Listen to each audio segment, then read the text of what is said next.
नमो नमः. आज आपण श्री सिद्धांत शिखामणीतील शील संपादन स्थल हे स्थल पाहणार आहोत.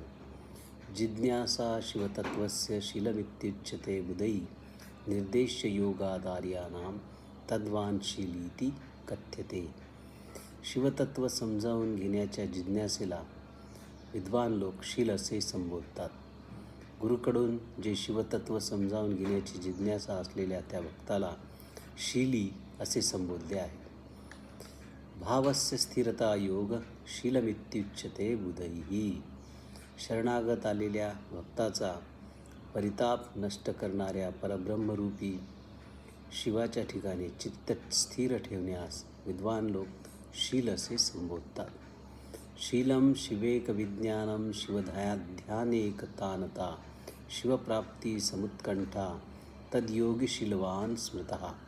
शीलवान किंवा शीलवंताची व्याख्या करत असताना आचार्य असे म्हणतात, शिवाचे ज्ञान हेच उत्तम ज्ञान आहे असे मानणे, शिवध्यानाशिवाय अन्य कोणाचेही ध्यान न करणे, शिवप्राप्ती आपणास कधी होईल अशी उत्कट इच्छा सद्भक्ताच्या मनामध्ये निर्माण होणे यालाच शील असे म्हणतात आणि त्या शीलवान व्यक्तीलाच शीलवंत असे संबोधले जाते. शिवात अन्यत्र विज्ञाने वैमुख्य यस्य सुस्थिरीं तदासक्त मनोवृत्ती तमाहु शीलभाजनम. शिवज्ञानाशिवाय इतर ज्ञान करून घेण्याची ज्याला कधी इच्छा होत नाही, जो सदैव शिवज्ञानातच मग्न असतो, त्या मनुष्याला शीलवंत असे संबोधले आहे. ज्याप्रमाणे पतिव्रतेचे शील पतीवरील भक्तीमुळे प्रेमामुळे दिसून येते, त्याप्रमाणेच शिवावरील दृढ भक्तीमुळे भक्ताची सुशीलता ही स्पष्ट होत असते. त्याचा समर्पित भाव या ठिकाणी स्पष्ट होत असतो.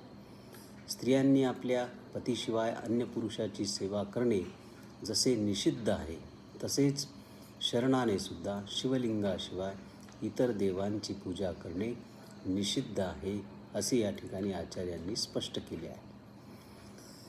श्री गुरूंनी निर्देश केल्याप्रमाणे केवळ शिवलिंगावरच दृढनिष्ठा ठेवणे या गुणास शील म्हणावे आणि शील अंगी असणाऱ्या शीलवानास किंवा असणाऱ्या सद्भक्तास शीलवंत म्हणावे असे सज्जन सांगत असतात.